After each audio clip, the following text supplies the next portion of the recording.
Aanyayahan ko na po na tayo yung magsitayo.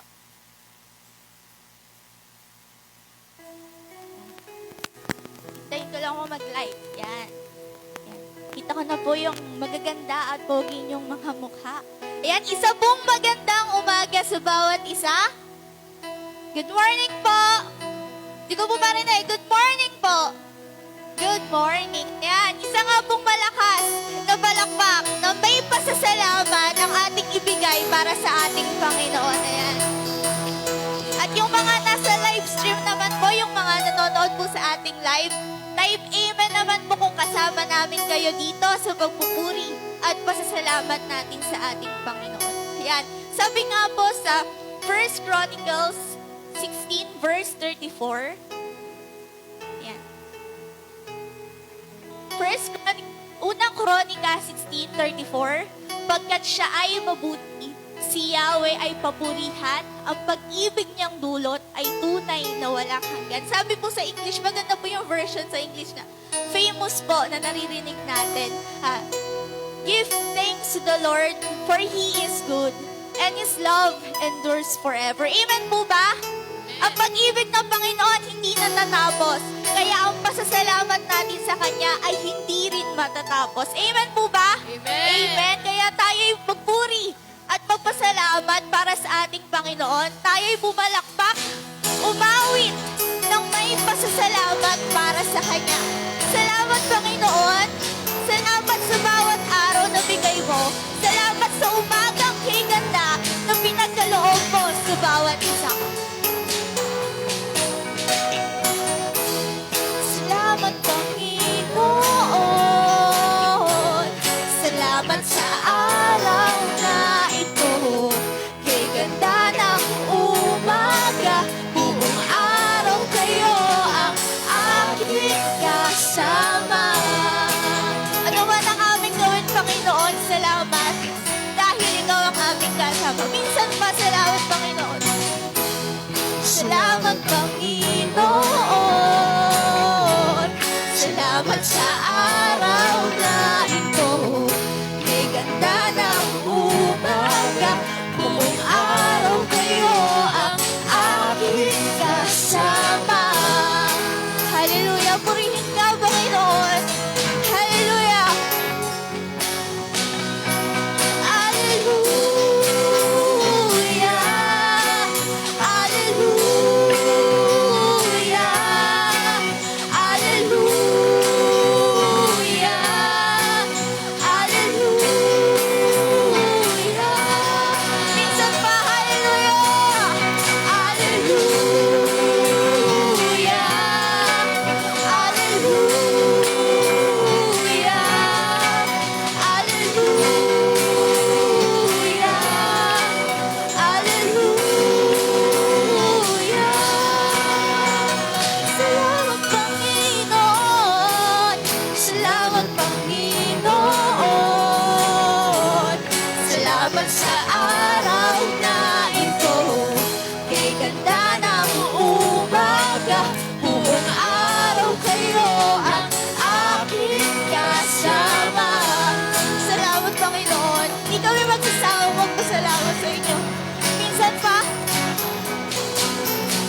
ikuan, ang ating kamay sumunod at sumayaw, ang ating paa magpasalamat na tayo, sama-sama sa piling ng Diyos. Minsan pa, itaas ang ikuan, ang ating kamay sumunod at sumayaw, ang ating paa magpasalamat na tayo, sama-sama. Tayo'y sasayaw sa ating Panginoon. Hallelujah!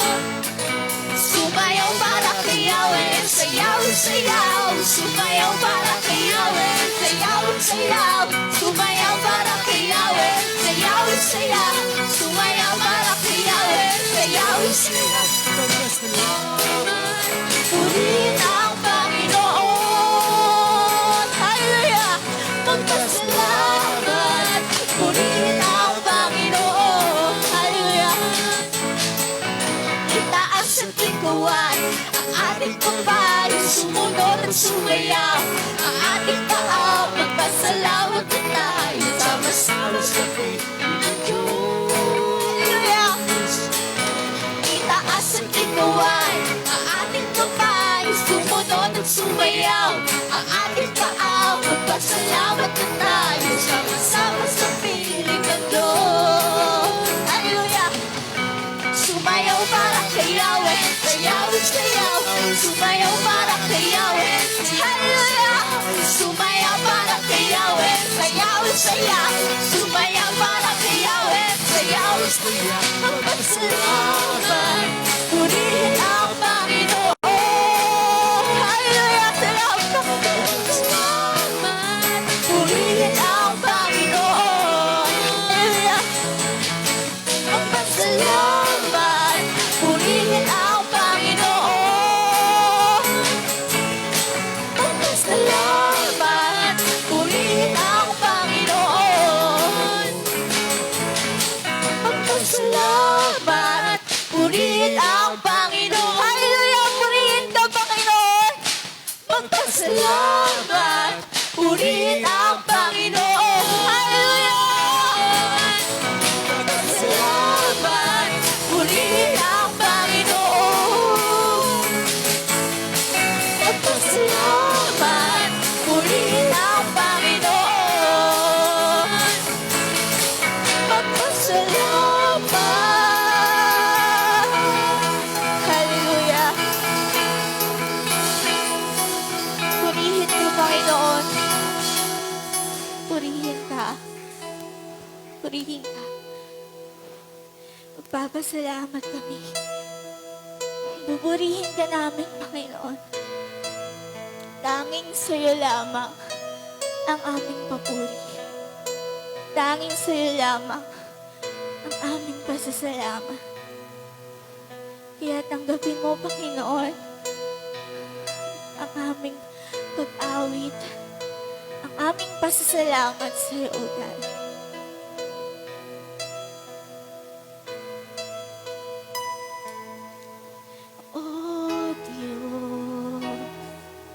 Sa iyong lahat ng pagsambat, luwalhati,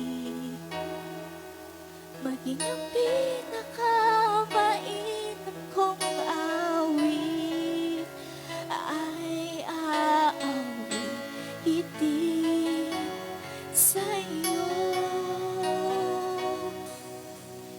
O Diyos, ang aking isipan ay pagharian mo. Sa aking puso ay hindi na paglaho ang aking pag-ibig sa iyo. Ano pa ba ang maihahandog ko liban sa buhay kong nanggaling sa'yo? Kung ano man sa sandaling ito'y tama, at mga bagay na tinuring kong yaman, ito'y hindi pa rin sapat sa alay na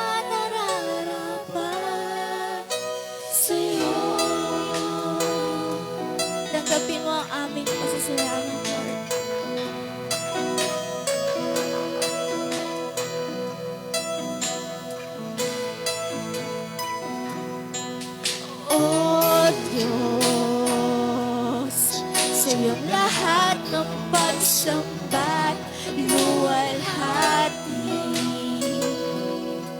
Maging ang pinakamainam kong awit ay aawitin sa'yo. O Diyos, ang aking isipan ay pagharian mo, at sa aking puso ay hindi na maglaho tanging pag-ibig sa'yo. Ano pa ba ang maihahandog ko liban sa buhay kong nanggaling sa'yo? Kung ano man sa sandaling ito'y tangan at mga bagay na tinuring kong yaman, ito'y hindi pa rin sapat sa alay na nararapat. Ano pa ba ang maihahandog ko liban sa buhay kong nanggaling sa'yo? Kung ano man sa sandaling ito'y tangan at mga bagay na tinuring kong yaman, ito'y hindi pa rin sapat sa alay na nararapat sa'yo.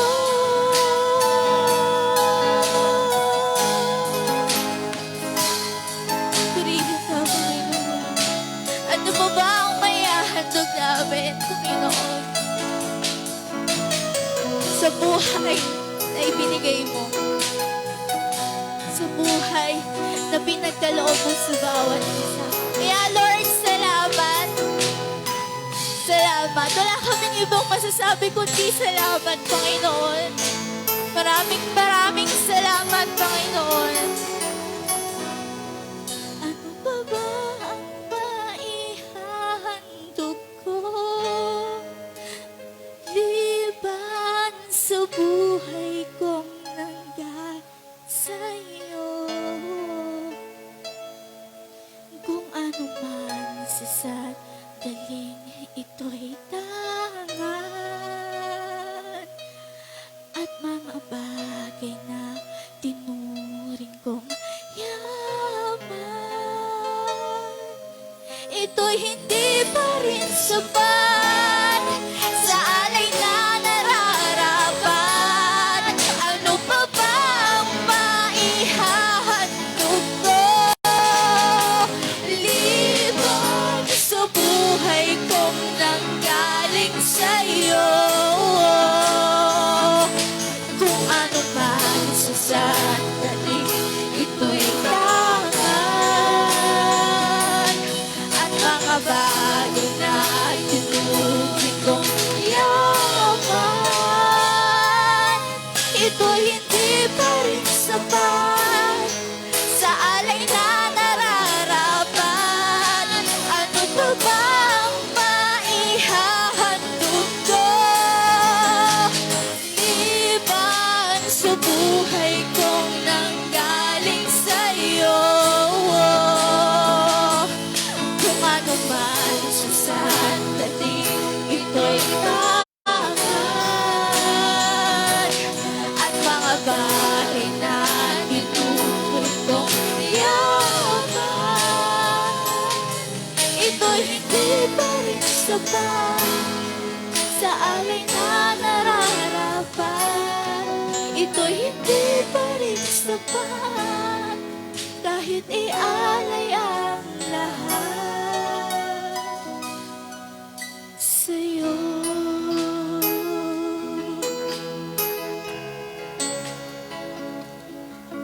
Sa'yo, Jesus.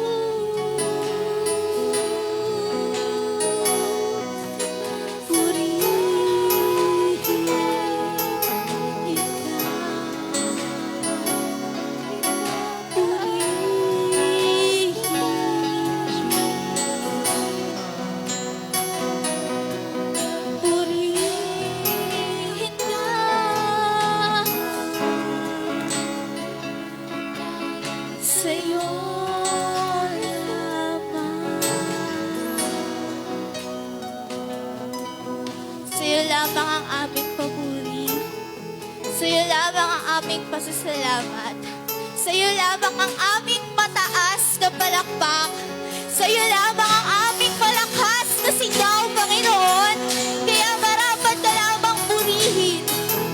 Marapat ka lamang pasalamatan, Panginoon. Sigaw nga po natin, salamat, Panginoon. Salamat, Lord. Kaya maraming salamat. Nandito kami, nagpapasalamat, Lord. Maraming salamat. Lord, tingin mo itong panalangin namin. Lord, maraming salamat sa umagang ito, O God. Maraming salamat sa simula pa lang ng umagang ito. Ikaw na ang aming kasama. Binigyan mo na kami ng kagalakan. Binigyan mo na kami ng kasiyahan, O God. Kaya Lord, thank you. Deserve mo ang aming pasasalamat. Deserve mo ang aming pagmamahal. Deserve mo ang aming papuri, Panginoon.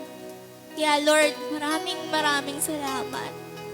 Di namin alam kung gaano ka namin pasasalamatan sa lahat ng ginawa mo sa amin. Pero nandito kami, Panginoon. Tanggapin mo yung gratitude namin para sa iyo, O God.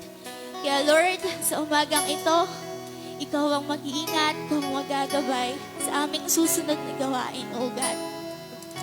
Ang magbibigay ng inyong mensahe, O God. Kayo po yung magbe-bless sa Kanya. Kayo po ang magbigay ng knowledge, ng wisdom, O God, sa Kanyang pag-iisip, O God. Kaya Lord, maraming salamat. Ito po ang aming dalangin sa pangalan ni Jesus. Amen.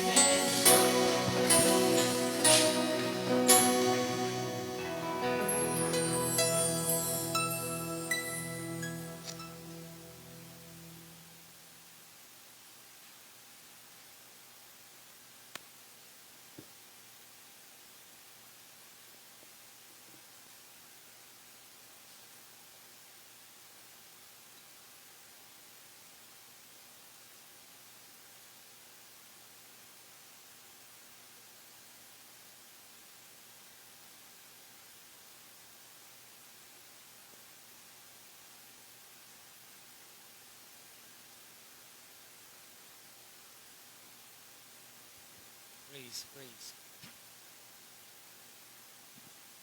Muli po magandang umaga po sa inyong lahat. At batiin po niyo ng magandang umaga na merong ngiti ang inyong po mga katabi. Good morning. At lagi po yung nagpapaganda ng ating umaga at ng bawat ating araw. Palakpakan po natin, walang iba kundi ang ating Panginoon. Amen.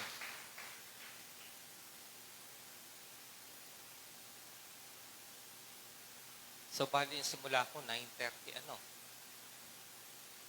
to 9:30.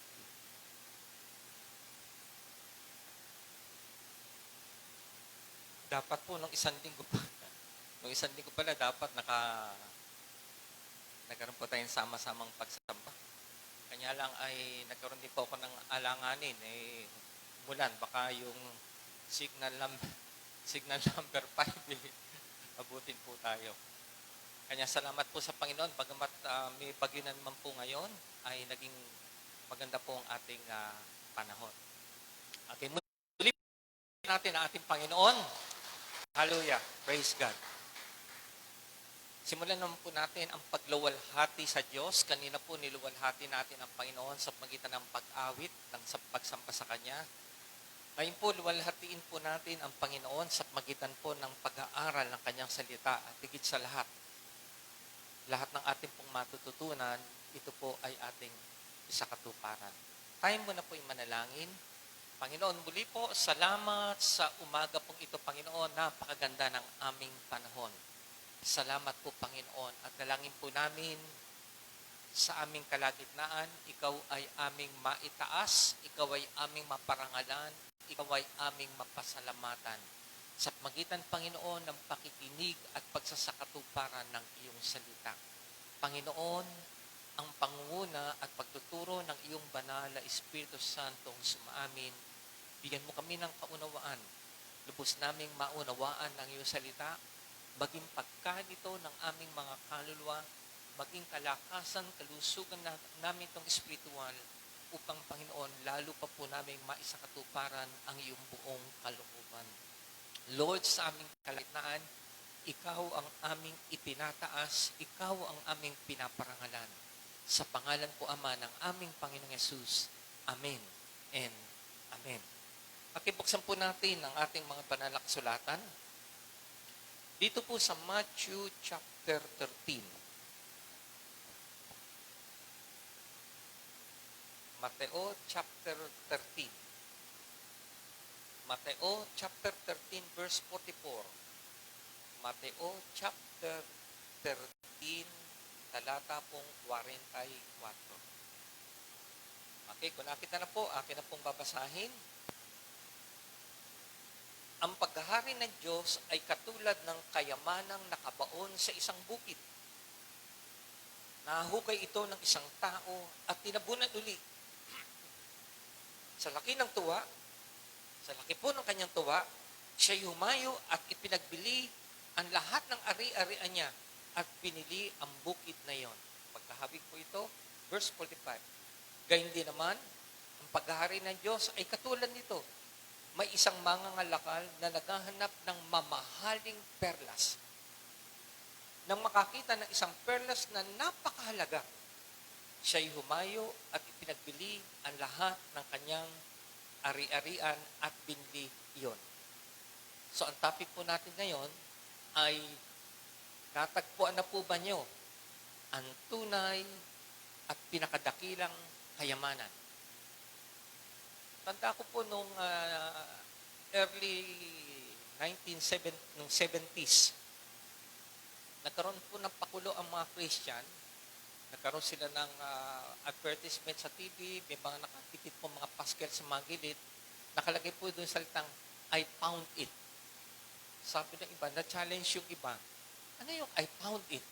Tapos sa TV meron silang parang short drama, I found it. Nagtanong yung marami, ano yun? Ano yun? I found it. I found it. Later on po, paglipas ng ilang mga linggo, biglang lumitaw po yung sagot, I found Jesus. Natagpuan ko si Jesus. Isa pong Italian priest ang nagkaroon po ng mga babasahin. Siya po ay na-converte bilang isang follower of the Lord Jesus Christ at hindi na po follower ng isang religion. Ang sabi po ni Reverend Pizzotta, Italian priest, I found everything when I found Christ. Natagpuan ko ang lahat. Parang sinasabi, natagpuan ko lahat. Ako'y naging mayaman. Nung natagpuan ko si Kristo Jesus. Kung meron pong tinatawag na tunay na kayamanan sa mundong ito, ito po ay walang iba kundi ang Panginoong Hesus at ang kanyang paghahari sa ating mga puso. May dalawa pong yaman na binabanggit sa banal na kasulatan. Tingnan po natin, buksan po natin ang Lucas chapter 12. Ano po ba binabanggit na isang uri ng kayamanan? Lucas chapter 12 verse 13. Lucas chapter 12 verse 13. Lucas chapter 12 verse 13. Babasahin ko na po. Sinabi kay Jesus ng isa sa mga naroon, Guro, iutos nga po ninyo sa kapatid ko na ibigay sa akin ang bahagi ko sa aking mana. Sumagot si Jesus, Ginoo, sinong naglagay sa akin bilang hukom o tagapaghati sa mana ninyo? At sinabi niya sa kanila lahat, mag-ingat kayo sa lahat ng uri ng kasakiman, sapagkat ang buhay ng tao, huwag po niyo itong kalilimutan, pinuhitan ko ito sa aking Bible, sapagkat ang buhay ng tao ay wala sa laki ng kayamanan. At pagkatapos ay isinalaysay ni Jesus ang talinghagang ito.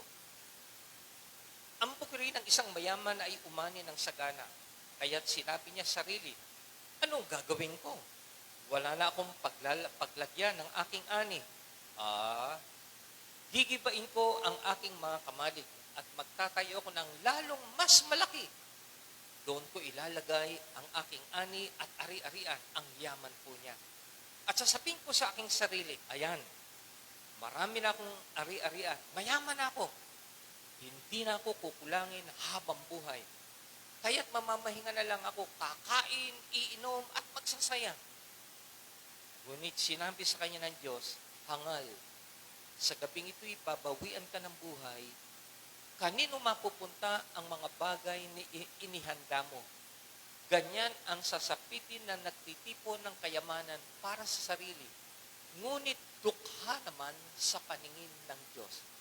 Ngunit dukha naman sa paningin ng Diyos.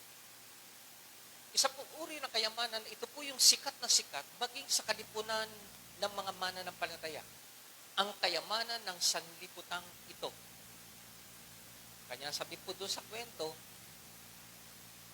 napakasagana na nung ani ko, yung aking kamalig, nung unang panahon po yung kamalig o bodega, punong-puno na ito ng ani, punong-puno na ng kayamanan. Ito pa yung panibagong dagdag kayamanan, dagdag ani. Gigibain ko ito. At palalakihan ko ang aking bodega, ang aking kamalig, at pupunuin ng napakarami pang kayamanan. So, ang tinatawag pong kayamanan ng marami at ikinatutuwa, ipinagmamalaki, yung kayamanang material. Kanya ang isa pong tao, pag maraming pera, ito po ang hinahangaan at binabanggit ng marami, ang yaman-yaman mo. Bine-bless ka ni Lord. Ang tinatawag po nating blessing ni Lord, yung maraming pera. Uy, ganda ng bahay at lupa mo. Bine-bless ka ni Lord. Lagi na lang nakita po ng marami ang tunay na blessing. Ang tunay na pagpapayaman ni Lord, yung marami kang kwarta. Pero dito po makita natin, itong lalaking ito, napakaraming kwarta. Pero ang sabi ng Diyos, sa aking harapan, pulubi ka. Isa kang dukha. Pwede pa lang ang isang tao ay isang damukal ang pera. Pero sa harapan ng Diyos, siya ay dukha. Kung ang pagpapalang binibigay ng Diyos, ito ang tinatawag mong tunay na buhay. Kanya muli po sa 12:15. At sinabi niya sa kanilang lahat, mag-ingat kayo sa lahat ng uri ng kasakiman, sapagkat ang buhay ng tao ay wala sa laki ng kayamanan. Ang sukatan po ng buhay ng tao, kung kay matagumpay o pinagpala, yung dami ng kwarta mo. Pero ang sabi ng Bible, wait, ang sukatan ng tunay na buhay ay hindi sa dami o kakauntian ng kayamanan na nasa kanya. Sa atin po talaga, ang batayan po ng yaman ng tao ay yung batayan ng sukatan ng mundong ito. Gaano karami ang iyong pera? Kanya po taon-taon, tuwing end of the year, pinalalabas po ang pinakamayamang tao sa buong mundo. Isa po dito, si Bill Gates. Talagang ang pera po nila ay hindi po milyon, billions of dollars, hindi po pesos, in dollars. Sa Pilipinas po, hindi ka mabibilang na talagang napakayaman kung ang pera mo po ay 100 milyon. Kailangan ang pera mo ay nakalevel na po sa bilyon. At isa na nga pong nandito ay si Senator Villar. Ano tawag natin sa kanila? Yan ang tunay na mayaman. Wait, ang sabi ng Bible, hindi. Ang sukatan ng buhay ng tao ay hindi sa dami ng kanyang tinatangkilik. Ang sukatan po natin ay sa dami ng pera ng tao. Ang sukatan po ng Diyos ay hindi. Sapagkat pwedeng ang dami ng pera, ang sabi ng Panginoon sa aking harapan, ikaw ay dukha. Kung ituturing mo na ang tunay na kayamanan ay ang kayamanan ng sanlibutan ito, ang tawag sa inang Panginoon, ikaw ay dukha. Sapagkat merong ibang tunay na kayamanan na kapag ito ang nasa iyo, dapat makita po, kung tunay kang mayaman, ang tanong, sino po dito ang mayaman? Yung tunay na kayamanan. Oh, parang hirap na hirap ang taas ng kamay. Yung tunay na kayamanan. Ilan po ang tunay na mayaman dito? Ang tunay daw po nakasumpong na kayamanan, ano ang reaksyon na nandito? Sa dalawa na yon, nakahukay ng tunay na kayamanan at nakakita ng perlas na napakahalaga. Ang reaksyon po kaagad, tuwang-tuwa. Nung nakita niyang kayamanan, tuwang-tuwa. At ang sabi, babalikan ko itong lupang ito. Hindi akin yung lupa na ito, babalikan ko ito. Sa lupang ito, nandito ang napakalaking kayamanan. Umuwi siya, tuwan-tuwa, excited. Lahat ng ari-arian niya, bukid, lupain, bahay, binenta niya lahat. Bakit? Yun ang tunay na kayamanan. Kailangan mabili niya yun sapagkat nandoon ang tunay na kayamanan with excitement. Ang tunay pong nakasumpong ng tunay na kayamanan, yung great joy ay nasa Kanya. Kanya po ang Panginoong Hesus po. Hindi ito ang tunay na kayamanan. Wala kang joy kay Lord.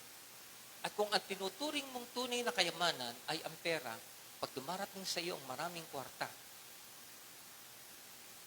yung pera daw po ng mundong ito, sa may sakit, nagpapalakas. Katulad po yung kikwento nung may kinikwento pong isang may sakit. Dinalaw po. At dahil may sakit siya, kailangan niya ng asiste. Naglabas po ng pera yung bumisitang mayaman. Yung po may sakit, lumalakas. Bakit nakita niya? Kapal ng perang iaabot sa kanya. Wala na excitement. May sakit siya. Pero nakakita ng pera, naging excited siya. Mahina ang katawan. Nung nakita yung pera, lumakas yung katawan. Pero dito po iba. Ang tunay na kayamanan, dito ka dapat merong real excitement. Dito ka talaga dapat merong real joy. Na ipagpapalit mo ang lahat ng meron ka. Because of your real joy and excitement. Kailangan mabili ko yun. Yun ang tunay na kayamanan. Lahat ng sa akin, ibebenta ko. Makuha ko lang yun. Ito po ang tunay na tao na nakasumpong ng tunay na kayamanan. Ito po ang reaksyon ng isang tao na meron tunay na kayamanan. Meron joy sa kayamanan na tunay na kayamanan na kanyang nasumpungan.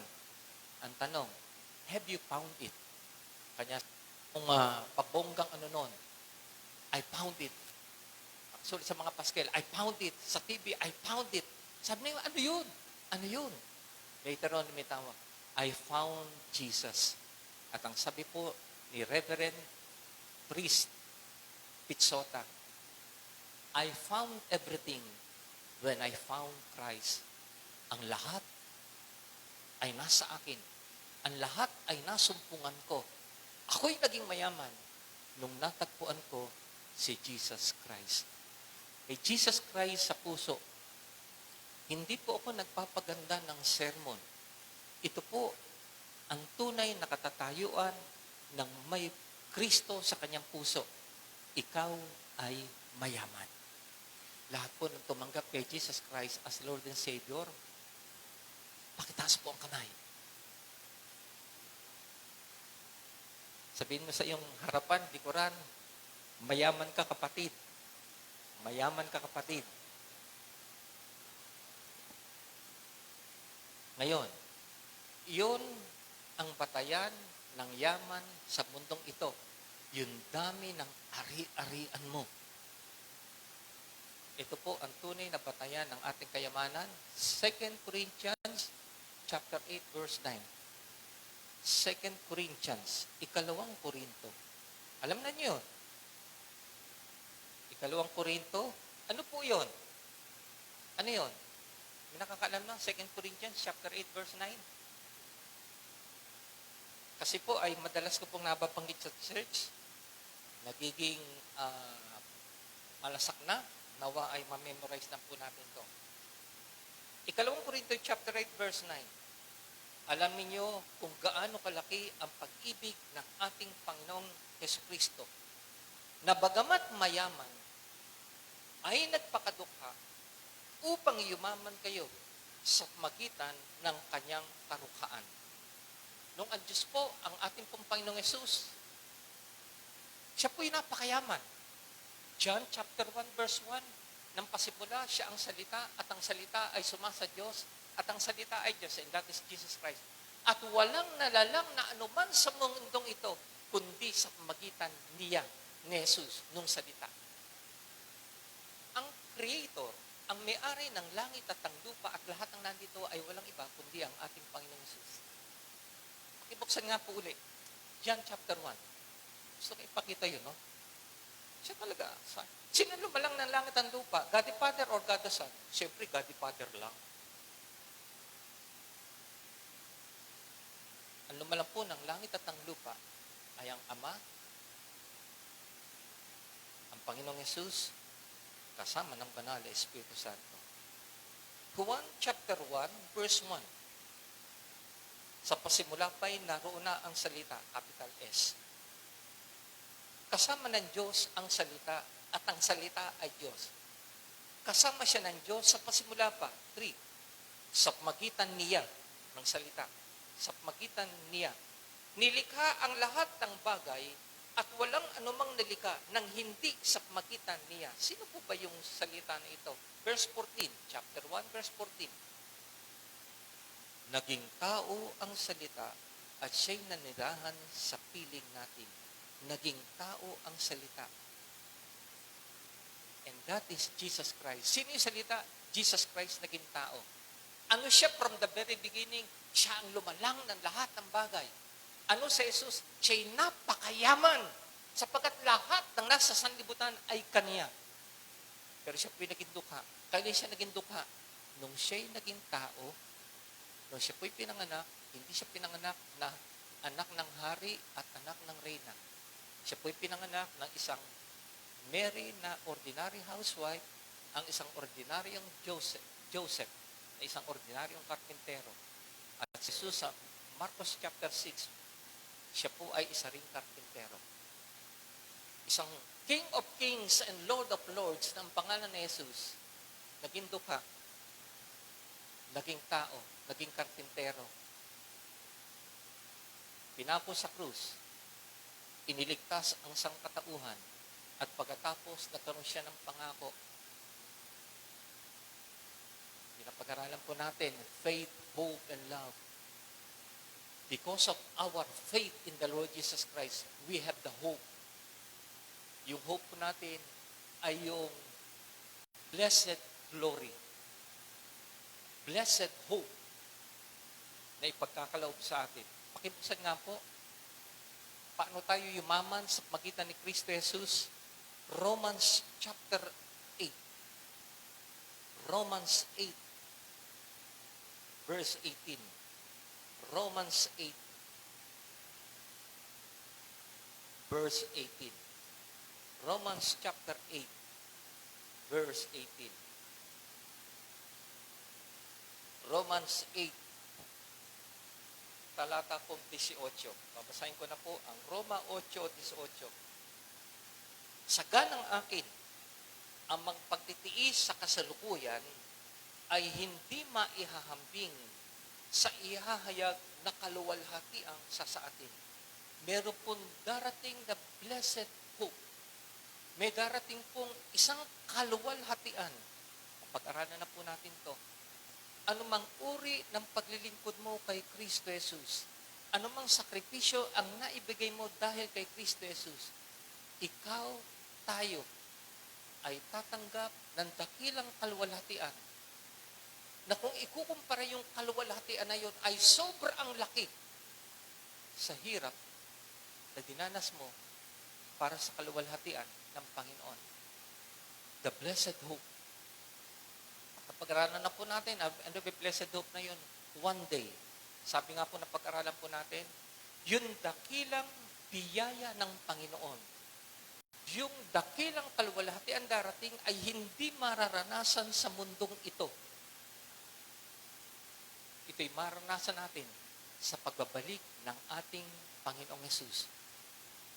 Ano yung blessed hope na yon? Napag-aralan na po natin noong nakaraang sermon ko.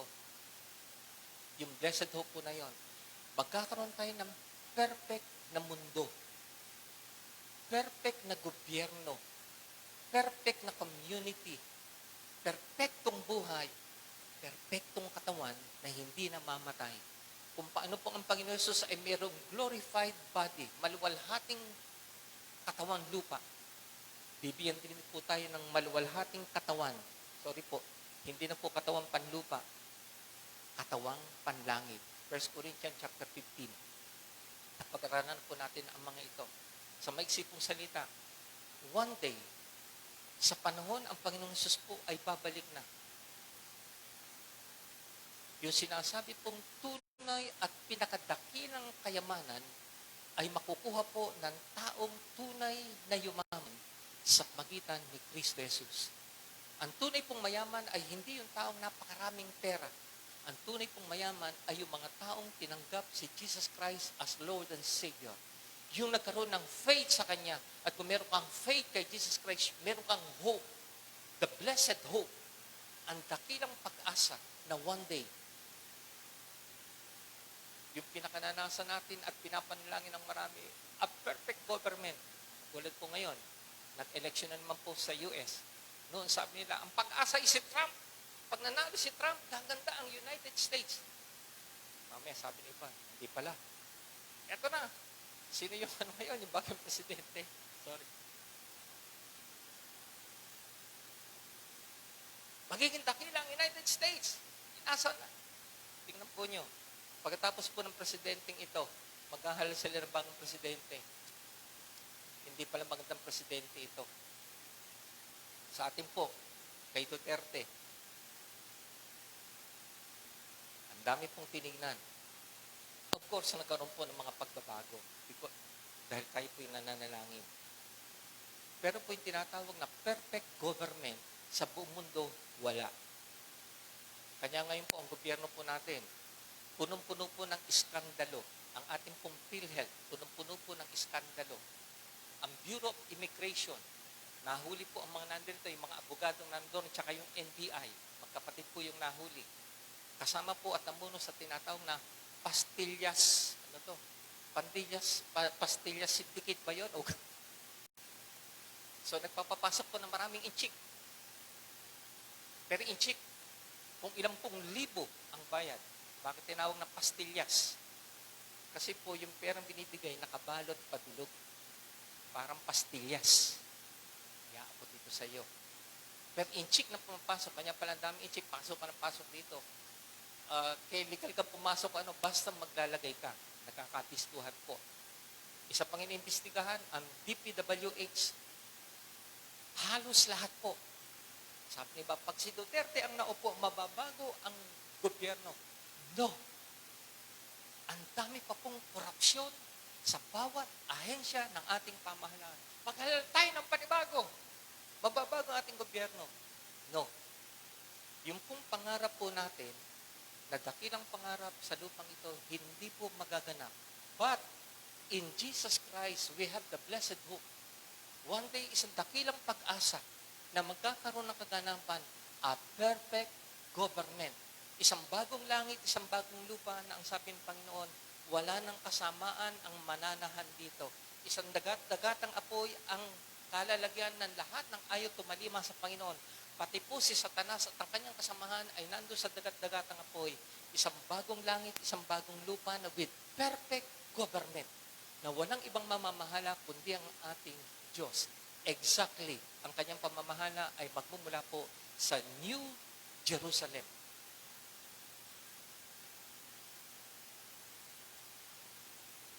Dito po sa lupa, ang mga dakilang bagay, ang tunay na kayamanan ay mananatili pong panaginip. Pero kay Kristo Jesus, ang mga pangakong dakilang kayamanan ni Jesus ay hindi po panaginip. One day, ito po'y mararanasan ng bawat isa sa atin. Isang bagong langit, isang bagong lupa. Pahayag chapter 21, ang sabi ng Panginoon, wala ng pagluha, walang kamatayan, walang sakit. Ang lahat ng bagay ay binabago ng Panginoon. Narito ang lahat ay naging bago. ang tahanan ng Diyos ay nasa piling na ng mga tao. For the very first time, ang mukha po ng Diyos, Pahayag 22 verse 4, makikita natin ng mukhaan ang ating Diyos. Dakilang pag-asa, dakilang kayamanan na hindi po makakamit ang lahat maliban lamang sa mga taong tunay na nagsiyaman sa pagitan ni Kristo Jesus. Muli po ang pagliligtas at ang pagbibigay ng tunay na yaman ni Jesus ay naganap. Bagamat siya'y mayaman, siya'y nagpakatukha nung siya'y naging tao. At sa kanyang pagiging tao, tinubos niya sa krus ng Kalbaryo ang mga manampalataya at binigyan ng pag-asa na one day, isang dakilang kalwalhatian ang mararanasan ng mga taong tumanggap sa Kanya bilang Panginoon at tagapagligtas. Palakpakan po natin ang ating Panginoon. Amen. Amen.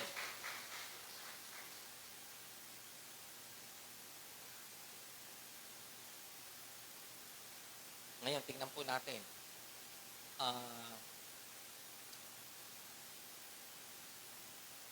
Sino po ba ang nagbigay ng isang magandang example na parang gayang-gaya po yung ginawa nung lalaki? Nakasumpong ng kayamanan at pagkatapos tinabunan uli yung kayamanan at siya'y umalis. Binenta niya lahat ng ari-arian niya at pagkatapos siya'y bumalik upang makuha niya yung kayamanan na yon. Meron po itong kahawig na lingkod ng Panginoon na ganun po ang kanyang ginawa. Bagamat lahat po ng mga mananampalataya, yung mga alag, ganun din ang gawa. Pero ito pong si Apostle Paul, dinescribe niya mismo na ganun ang kanyang nagawa. Pakibuksan po natin na lahat ay inalis niya, makuha lamang niya sa Jesus. Ito po'y makita sa Filipos chapter 3. Ito po ang dapat na makita sa isang tunay na tumanggap kay Jesus Christ. Filipos chapter 3.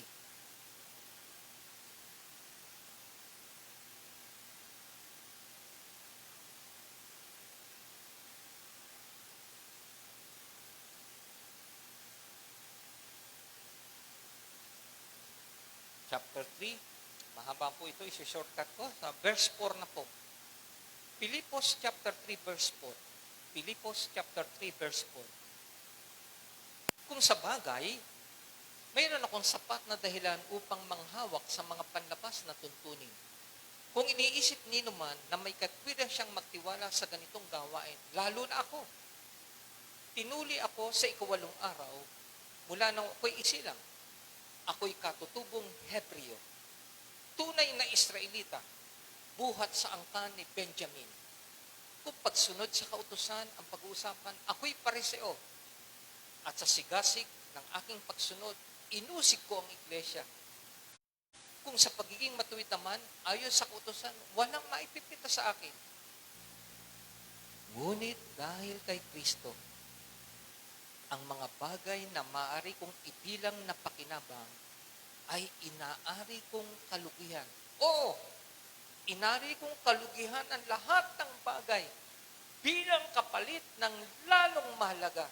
Bilang kapalit ng lalong mahalaga ang pagkakilala kay Kristo Jesus na aking Panginoon. Kato na po. Kung meron po tinatawag si Apostle Paul na ipagmamalaking kayamanan, kung meron pong ipagmamalaki si Apostle Paul na bagay na napakadakila, ay yung kanyang pong pagiging Israelita. Tandaan po natin, ang bayan po ng Diyos ay iisa lang, only Israel. At sabi ni Paul, I am an Israelite. Sapagkat lahat po ng tao sa buong mundo ay tinatawag pong hentil, meaning mayroong maling Diyos, walang Diyos, mali ang pagsamba. Isa lamang ang may tamang pagsamba at may tamang Diyos, ang Israel. At tinatawag po ang mga tagalabas ng Israel, ang mga dituli, the uncircumcised. Siya po circumcised, siya ay tinuli. Basta po taga-Israel, basta 8 araw, tinutuli na. Sa atin po, ang tinutuli ay grade, ano yata? Sister Karen? Kailan tinutuli? Anong edad pa tinutuli mga kapit? grade 9. Okay, so sa Israel po, ikawalong araw. Kanya sabi niya, kung pag-uusapan ay pagiging tuli, bilang isang Israelita, ako yon. Galing ako sa lahi ni Benjamin at Benjamite. Bakit pinanggit yun? Tandaan po natin, ang Israel po ay nahati sa dalawa. Nagkaroon po ng pagkaalitan yan. Isang south, isang north. Yung south ay tinatawag silang mga Hudyo, mga taga-Huda. Yung kalahati po ay tinatawag ng mga Israelita. So dito po, ang nahati ay yung bayan ni David, yung Judah. Kumapit po kay Judah, ang lahi po ni Benjamin. 2 tribes versus 10 tribes. Yan po ang laging nagyegera ng panahon ni Haring David. Lagi po yung nagyegera, lagi po yung nag-aaway. At kung meron pong sumuporta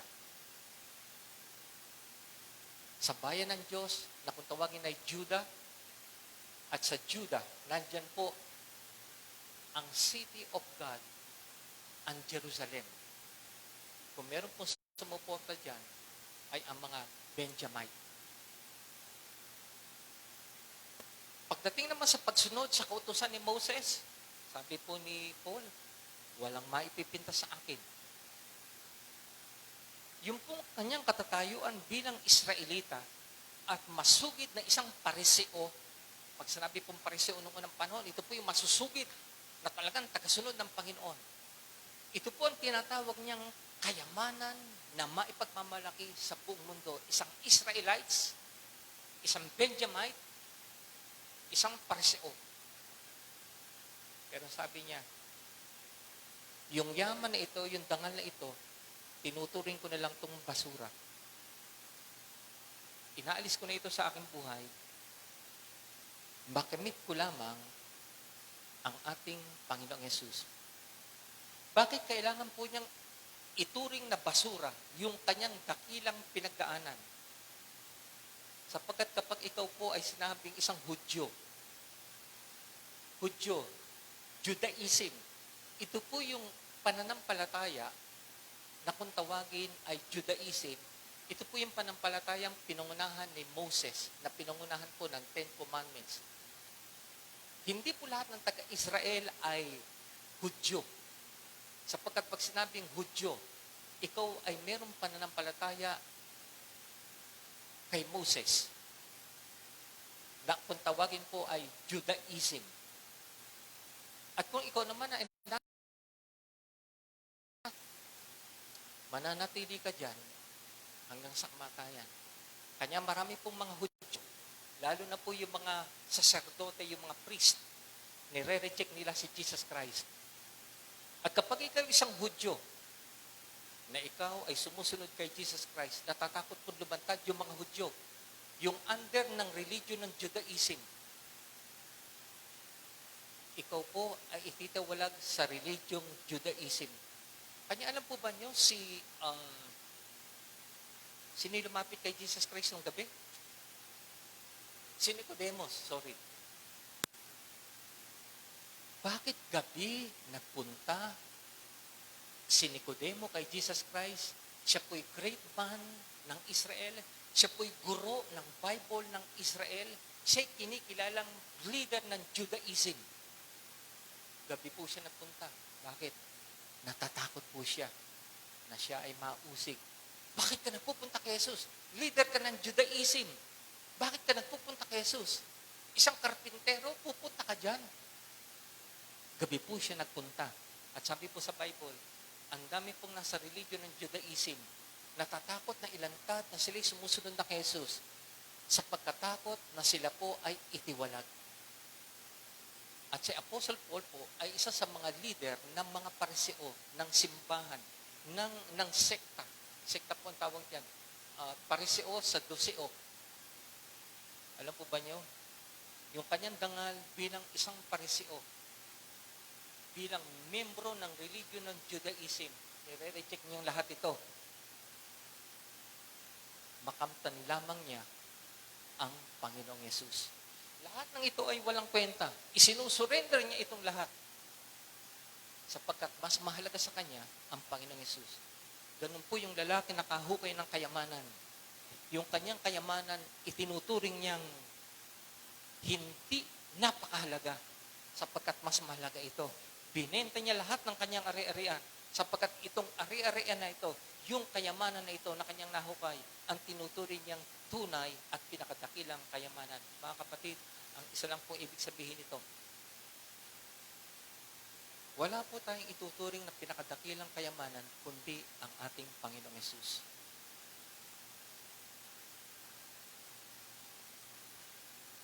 Yung iba po ay takot na siya ay Catholic. Atin ako nung Bible study ng mga born again. Huwag lang. Baka makita ako ng mga kasamahan ko Catholic, mausip pa ako. At sabi po na ibang Catholic, dito ako pinanganak. Ano pa kasunod? Dito ako lumaki. Dito ako nadapa. Dito ako mamamatay. Bilang Catholic, hindi na ako alis dito.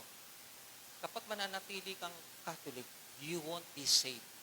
Hindi ho Katoliko, hindi ho Protestante, hindi ho Mormons, hindi ho ang Iglesia ni Cristo ang ibinigay ng Diyos na kayamanan, na tunay na kayamanan na makapagliligtas sa iyo.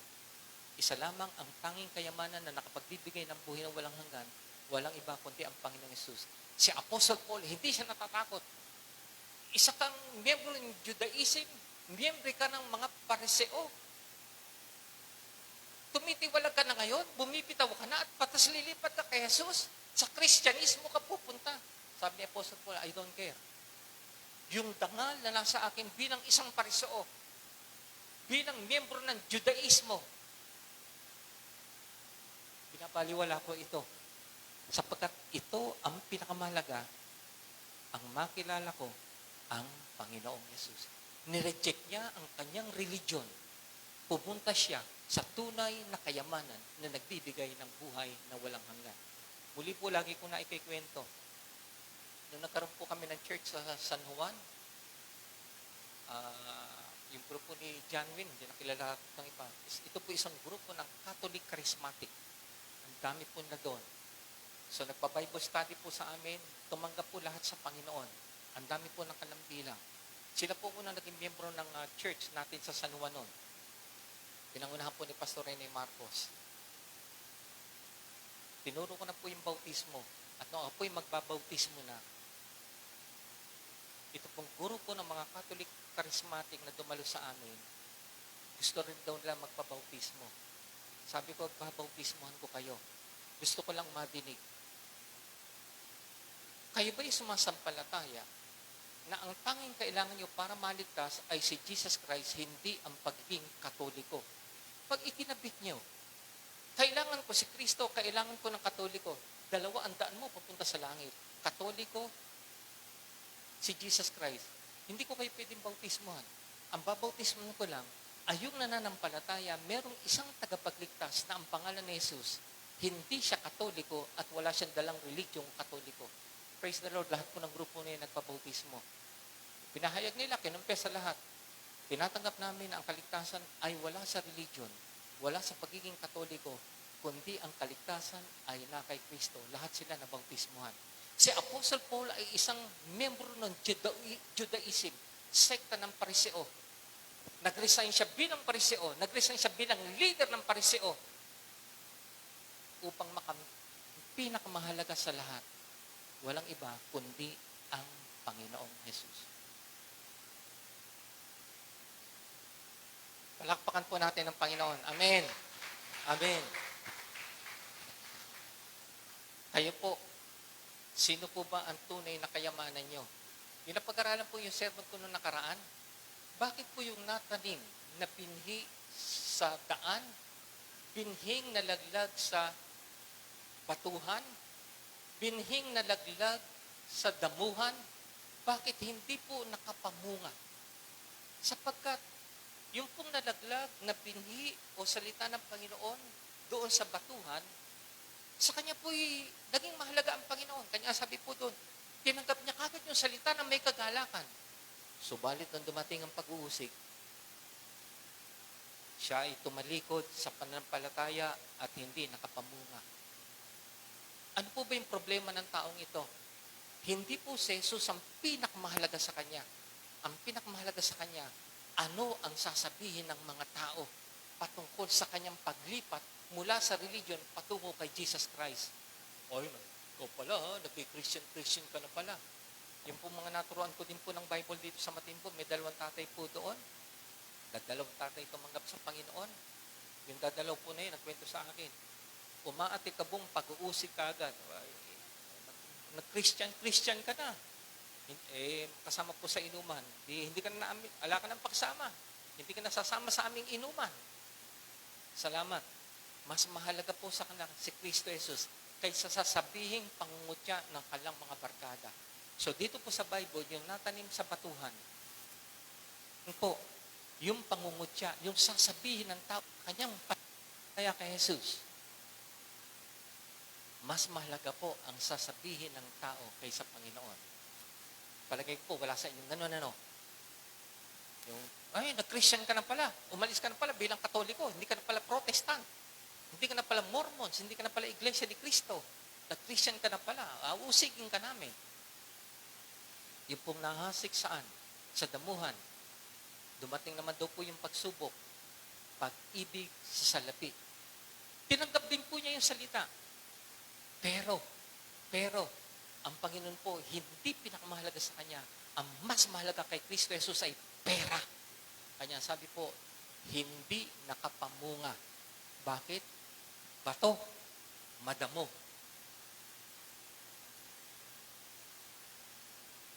Yung natanim sa mabuting lupa, walang damo, walang bato.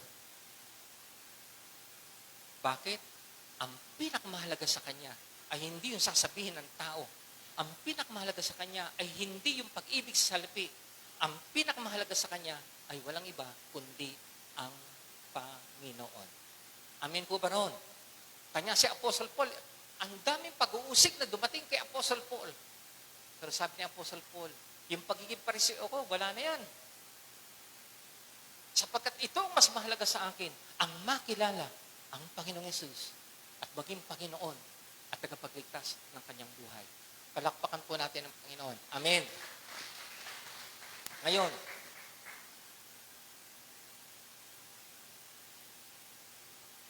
ten thirty ba ang tatapos? Okay. Sa isa pong tumanggap kay Kristo Jesus, ano ang dapat na makita sa kanyang, ano yung kanyang response? Ano yung kanyang tugon? Sa tunay na kayamanan sa Kristo na tinanggap niya sa kanyang buhay. Buksan po natin John chapter 4. Narito po ang isang nagkaroon ng John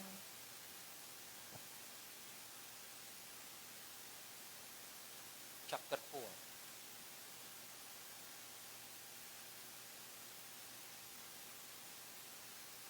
Verse 28. John chapter 4, verse 28.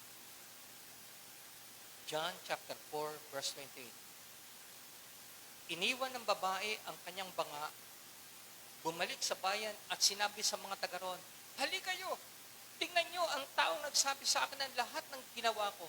Siya na kaya ang Kristo?" Kaya't lumabas sila ng bayan at nagpunta kay Jesus. Iniwan ng babae ang kanyang banga. Excited. Bumalik sa bayan at sinabi sa mga taga roon, "Halika kayo, tingnan ninyo ang taong nagsabi sa akin ng lahat ng ginawa ko. Siya na kaya ang Kristo?" Alam naman po natin yung Samaritan woman. Ito po yung nilapitan ni Jesus doon sa may balon. At ang sabi ni Jesus, "Pwede bang makahingi ng tubig?" Sabi ng babae, "Ikaw ay Hudyo, ako'y Samaritano, ba't ka nakipag-usap sa akin? Bawal mag-usap pa." "Babae, kung nalalaman mo lamang kung ano ang pwede kong ibigay sa iyo." Sabi pala ng Panginoon, "Ang ibibigay ko sa iyong tubig, pag ininom mo, kailanman hindi ka na mauuhaw." Sabi niya, "Ginoo, wala naman kayong pangkuha ng tubig, wala kayong panalok. Mas dakila pa ba kayo sa aming ninunong si Jacob?" Ganun po kaagad yung mga Israelita. may mga dakila kaysa kay Jesus. Mas dakila pa ba kayo kaysa amin ninunong si Jacob? Siya pong gumawa ng balon na ito at ang mga Israelite ay dito uminom ng tubig. Total, nandun po kayo sa 4. Tingnan po natin ang sagot ni Jesus. Doon po sa John chapter 4. Verse 13. John 4:13. Sumagot si Jesus, ang uminom ng tubig na ito ay muling mauuhaw. Ngunit ang uminom ng tubig na ibibigay ko ay hindi na muling mauuhaw. Ito'y magiging isang bukal sa loob niya, pabalong at magbibigay sa kanya ng buhay na walang hanggan.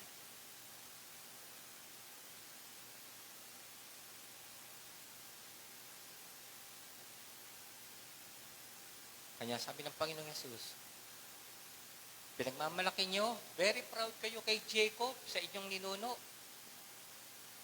Very proud kayo sa balon na yan. Lahat ng uminom ng tubig sa balong yan, mauuhaw at mauuhaw muli at mamamatay. Pero yung tubig na ibibigay ko, kapag ininom mo, hindi ka na mauuhaw magpakilanman. At ito'y magbubukal patungo sa buhay na walang hanggan. Na-excite po, nagkaroon ng mahabang usapan. Tapos po, dumating yung mga alagad. Nung dumating po yung mga alagad, ginawa ng babae, yung kanya pong banga, tandaan po natin, ang banga ng tubig ay napakalaga sapagkat sila po'y umiigib at ang kanilang pong bahay na pinanggagalingan ay malayo pa. Bagamat yung pong banga ng tubig ay napaka-importante.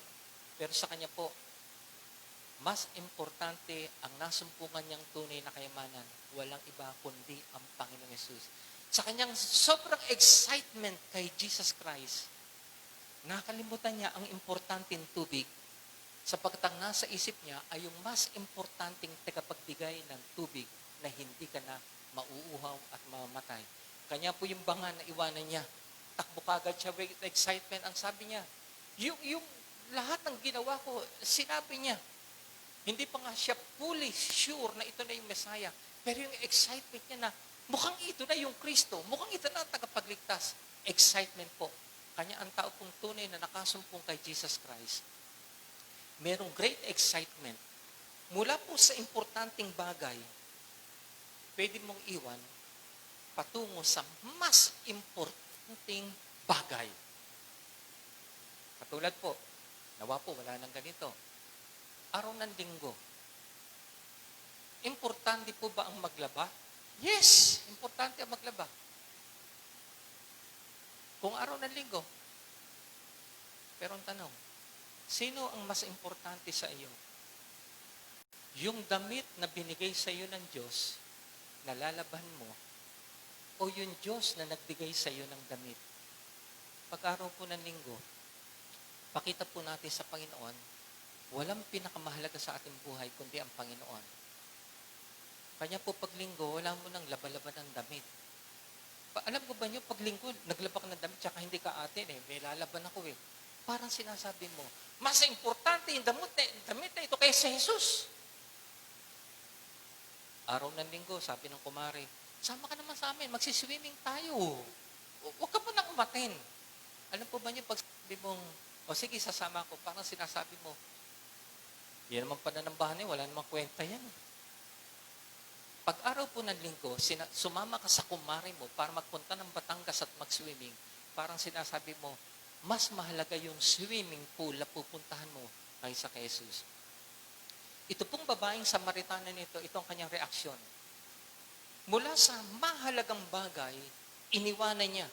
Sapagkat ang nasa isip niya, yung pinakamahalagang bagay, walang iba kundi ang pagkakilala niya kay Kristo Jesus. Amen po ba? Isa pa po, napakahalaga po ba sa inyo ang Panginoon? Napakahalaga po ba ang Panginoon sa inyo? Yes. Anong oras po kayo dumadating sa pananambahan? Kayo po ba'y on time o late? Pag kayo po ay umaaten ng late, parang sinasabi niyo, importante rin naman ng Panginoon. Anong importante rin naman? Walang pinaka-importante sa buhay natin kundi yung nagbigay ng buhay na walang hanggan at lahat ng ating pangailangan. Yung the very best, ibigay po natin sa Panginoon. Siya ang ituring natin pinaka-importanting kayamanan sa ating puso, sa ating buhay. Kanya po pag-araw na linggo, huwag po kayong darating ng late. Kailangan po 10 minutes before the time nandito na kayo para kwento-kwentuhan, banding-banding, medyo tingin-tingin ng mukha. Fellowship. Bakit? Importante ang Panginoon, importante din po ang mga kapatiran. Amen. Palakpakan po natin ang Panginoon. So muli po, ang tunay na merong kayamanan na pinakadakila na nasa kanyang buhay, ito po yung mga taong kayang iwan ng importanteng bagay upang gampanan ng tungkulin sa pinaka-importante sa lahat, ang ating Panginoong Jesus. Okay, sino pa po ang ating mga example?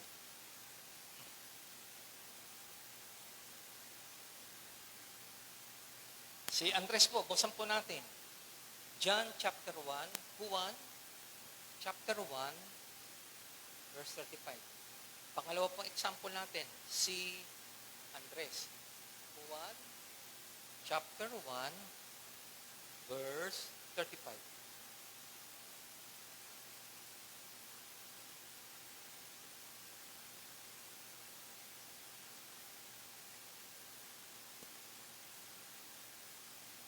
John 1:35. Sign po natin. Nang sumunod na araw, naroon uli si Juan at ang dalawa sa kanyang mga alagad. Nakita niya si Jesus na nagdaraan at kanya sinabi, narito ang kordero ng Diyos. Narinig ng dalawang alagad ang sinabi niya at sumunod sila kay Jesus. Lumingon si Jesus at nang makitang sumusunod sila, ay kanyang tinanong, anong hinahanap niyo? Sumagot sila, saan po kayo nakatira, Rabi? Ang hulugan ng salitang ito'y guro. Halika kayo at tignan ninyo, ani Jesus. Sumama sila at nakita nila ang kanyang tinitirahan. At tumuloy sila roon ng araw na yon. Nooy mag-iikaapat ng hapon. Ang isa sa dalawang nakarinig kay Juan at sumunod kay Jesus ay si Andres na kapatid ni Simon Pedro. Yan man po. Kung tunay na si Jesus ang pinakadakilang yaman ng iyong puso, isa pang dapat na maganap ito. Si Andres po, ang kanyang loyalty ay na kay John the Baptist. Si Andres po ay isa sa alagad ni John the Baptist. Pero nung nakita niya si Jesus, ang kanyang loyalty kay John the Baptist, tinanggal niya.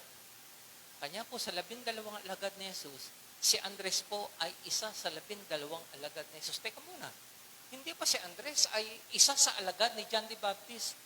Ang kanyang loyalty kay John the Baptist ay tinanggal niya at ang kanyang loyalty kay Jesus Christ, ito yung kanyang pinagyaman at ipinagpatuloy. Kapatid, wag po nating ibibigay ang ating loyalty kahit kaninong tao. Ang loyalty po natin ay na kay Jesus Christ. Kanya minsan po, mahirap yung trabaho, mayroong mga korupsyon. Sasabihin ng boss mo, dayain mo mga pirma na to. Gayain mo to. Kuhanin mo ito ha, itabi mo para sa akin yan ha. Huwag ka magsusumbong, mababaliktad ka. Mahirap po yung ganon. Sino pa ang susundin ko? Yung boss kong kurap? O yung Panginoon na ang inuutos sa akin ay mabuhay na mayroong katuwiran at kabanalan? Bibitaw pa sa loyalty. Kung kailangang lisanin mo ang isang trabaho na punong-puno ng korupsyon at sinasama ka sa korupsyon, ang loyalty mo, ang pagiging huwag mong ibibigay sa isang korap na tao. Ang loyalty mo, ibibigay mo lamang kay Jesus Christ. Ganyan po si Andres. Bagamat si John the Baptist, hindi po korap yan. Si John the Baptist ang the greatest man in Israel nung time na yon. Pero si Andres, ang kanyang loyalty, pinutol niya kay John. Lumipat siya sa ating Panginoon. Palakpakan po natin ang Panginoon. Last na lang. 5 minutes na lang po. Sino pa ang isa? Si John po, si John. John chapter 3 verse 30. Tayo magtapos. Ang dapat na makita sa taong mayroong kayamanan sa kanyang puso, walang iba kundi ang Panginoon. John chapter 3.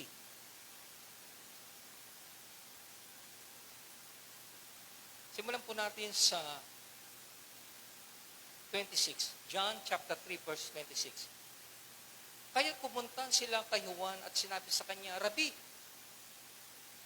yun pong lalaking kasama nyo sa ibayo ng Jordan na inyong pinatotohanan ay nagbabautismo rin at nagpunta sa kanya ang lahat. Sumagot si Juan, walang tatanggapin ng tao malibang ipagkaloob sa kanya ang Diyos. Tatalunan po natin sa verse 30. At tuloy na po natin ng mabuo. 28. Kayo na rin ang magpagpapatunay na sinasabi kong hindi ako ang Kristo. Sugo lamang akong mauna sa Kanya. Ang babaeng ikakasal ay para sa lalaking ikakasal. Ang abay na naghihintay sa pagdating ng lalaking ikakasal ay lubos na nagagalak pagkarinig sa tinig nito. Gayun din naman, lubos na ang kagalakan ngayon. 30. Ito pong bibigyan ko ng puntos. Kinakailangan siya ay maging dakila at ako na may mababa. Sa English po, Jesus Christ must increase and I must decrease. Maganda rin po ang salin. Kailangan siyang mataas. Nung pong time kasi na yon, muli, walang pinakasikat at dakilang tao na pinupuntahan ng napakaraming mga Hudyo, kundi si John the Baptist. Bakit? John the Baptist nga. Siya po ang nagbabautismo. Siya po ang nagbabautismo sa tubig.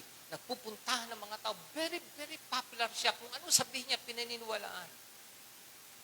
A very popular man in Israel. Nung dumating si Jesus Christ, ang ganda na sinabi ni John the Baptist, kung ako'y sikat na sikat ngayon sa inyo, gusto kong banggitin, walang ibang dapat na mataas at madakila kundi si Jesus. At patungkol sa akin, ako'y dapat na mababa. Ano po ang ibig sabihin nito sa isang tumanggap kay Jesus Christ? Ano pong bagay ang pinagmamalaki mo sa iyong sarili? Ako'y college graduate, maganda trabaho ko, maganda sweldo ko, maganda position ko. Kung hindi ka pa po Christian, wala ka pa Jesus Christ, pwedeng itaas mo nang itaas ang iyong sarili. Graduate ako ng Ateneo, graduate ako ng UP, nagtatrabaho ko sa San Miguel Corporation, lahat na lang ng parangal at yabang sa sarili mo ang kinikwento mo. Pero kapatid, kapag may Jesus Christ ka sa puso, huwag mong itataas ang sarili mo. Katulad ni John the Baptist, walang mataas sa harapan, kundi si Jesus. At sa kanyang buhay, siya ay mababa. The spirit of humility, ang tunay na tumanggap kay Jesus Christ as Lord and Savior, wala na pong ipinagmamalaki, wala na pong ikinikwento, kundi ang kadakilaan ng Jesus na kayamanan ng kanyang puso. Amen po ba ron? Wala pong anak ng Diyos ang mayabang. Anumang pagpapala ang nasa iyo, matuto ka magpakumbaba na lagi mo sabihin, anumang pagpapala, anumang mga dakilang bagay na nandito sa aking buhay, nagpapasalamat ako. Ito'y biyaya lamang ng Diyos sa akin. Kung merong maitaas sa aking buhay, walang iba, kundi ang Panginoon. Amen. Magaganap lamang ito kapag si Jesus, ang tunay na kayamanan, na dakilang kayamanan sa ating puso. Kanya gusto kong banggitin, lahat po tayo ay mayaman dahil kay Kristo Jesus. At tayo namang yumaman kay Kristo Jesus, dapat merong makita. Mas mahalaga sa Kristo Jesus kaysa atin. Amen. Kung meron kang Kristo, dapat si Kristo ang mataas, ikaw ay mababa. At katulad po ni Andres, ang loyalty mo wala kay kumare. Ang loyalty mo wala sa best friend mo. Ang loyalty mo wala sa boss mo. Ang loyalty mo na kay Jesus Christ. Wala sa religion, wala sa sekta. Ang loyalty mo dapat na kay Jesus Christ lang. Ito po yung mga taong mayroon tunay na kayamanan na Jesus Christ ang pangalan sa kanilang mga puso. Amen po ba ron? Palakpakan po natin ang Panginoon. Ang aking pong tanong, kayo po ba'y talagang mayaman? Kayo po ba'y talagang mayaman? So, ibig sabihin, wala pong mayabang dito. Amen. Lahat po ay mayroong humility na ang tinataas lamang ang Panginoon. Amen. Lahat po nandito ang kanyang loyalty. Nasa Panginoon lang. Tayo po'y manalangin. Panginoon, marami pong salamat sa iyong salita. Lord, salamat. Ito po ang pagkain ng aming kaluluwa. Ito po ang aming karunungan na wala po kaming dapat na itaas sa aming buhay. Wala po kaming dapat parangalan sa aming buhay, kundi ang aming Panginoon Hesus. Na dahil sa Kanya, siya po ang nagbigay sa amin ng tunay na kayamanan. At Lord, salamat. Dahil kay Kristo Jesus, kami tunay na naging mayaman. One day, Panginoon, yung pong sinasabi mo, isang dakilang kaluwalhatian ang inilalaan mo sa amin. Isang lugar na perpekto. Isang buhay, Panginoon, na perpekto. Na walang ibang naghahari, kundi ang aming Panginoong Hesus. Lord, salamat po one day, yung dakilang yaman na ito, makikita at mararanasan ng bawat isa sa amin. Salamat po, mahal Ama. Ito po ang aming dalangin at pagpapasalamat sa iyo sa pangalan po ng aming Panginoong Hesus at lahat po'y magsabi ng Amen and Amen. Palakpakan po natin ang ating Panginoon. Okay, sa ating pong offering, ako na rin po mag-prayer.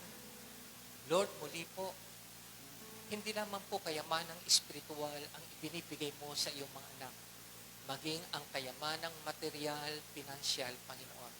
Patuloy mo po itong ipinagkakaloob sa iyong mga anak upang, O Diyos, ipong sinabi, para sa aming ikasisiya at may magamit kami sa pagkakawang gawa. Kanya, Panginoon, patuloy pong pagpalain ang aking mga kapatid na ito, financially, materially, higit sa lahat, spiritually, Panginoon. At dalayan ko po, Panginoon, yung kanila pong ibibigay ng mga kaloob, ito po'y magamit para sa iyong kaluwalhatian. Pagpalain po, Panginoon, ng bawat isa, sa pangalan po namin, Panginoong Hesus. Amen and Amen. Muli po palampak sa ating Panginoon. Amen and Amen.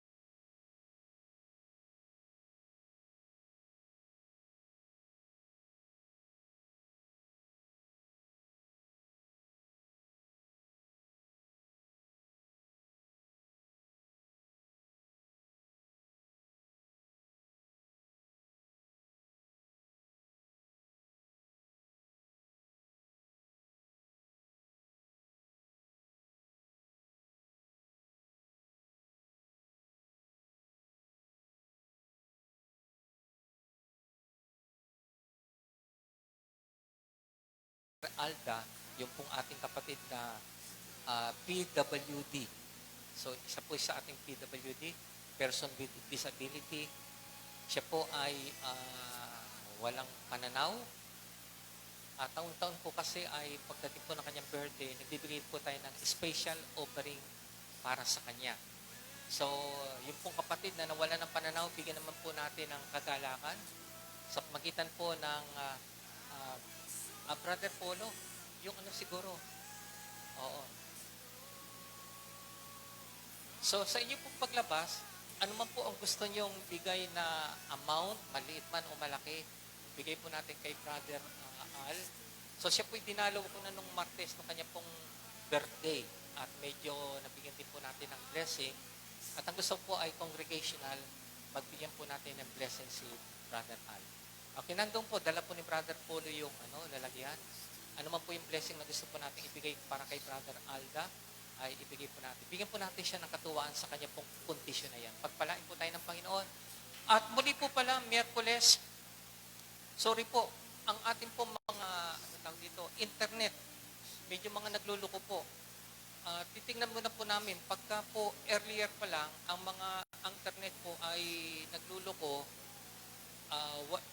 pa-announce na agad kila Brother Mac, kila Sister Shane, wala pong Bible study sa Miyerkules. Pero pag maganda po yung ating internet, meron po tayong Bible study sa Miyerkules. Muli po, pagpalain tayo ng Panginoon, at dalayan ko po sa inyo pong paglabas, wala mo na pong uwi. Medyo konting ngiti-ngitian, konting banding-banding, konting kwento-kwentuhan. Muli po sa buong isang linggong ito, pagpalain po tayo lahat ng ating Panginoon. Magandang umaga po sa ating lahat. So, good morning po. Dun po, sa natapos nating anniversary, thank you so much po sa lahat po ng participating small businesses. Salamat po kay Pastor, kay Tita Horse, kay Kuya Alem, kay Ate Karen, kay Ate Ces, kay Kuya Ma, kay Grace, sa buong music team. Thank you so much po kay Ate Che, sa cake, and sa lahat po na nakatulong namin nakasama. Salamat po. Naging posible yung ating virtual celebration. And ngayon po, dun sa mga winners, pwede na po kayong lumapit kay Grace para i-claim po yung mga prizes nyo. So, siya na lang po yung magbibigay sa inyo ng mga napanalunan nyo po nung anniversary. Thank you so much po. God bless us all. Thank you po.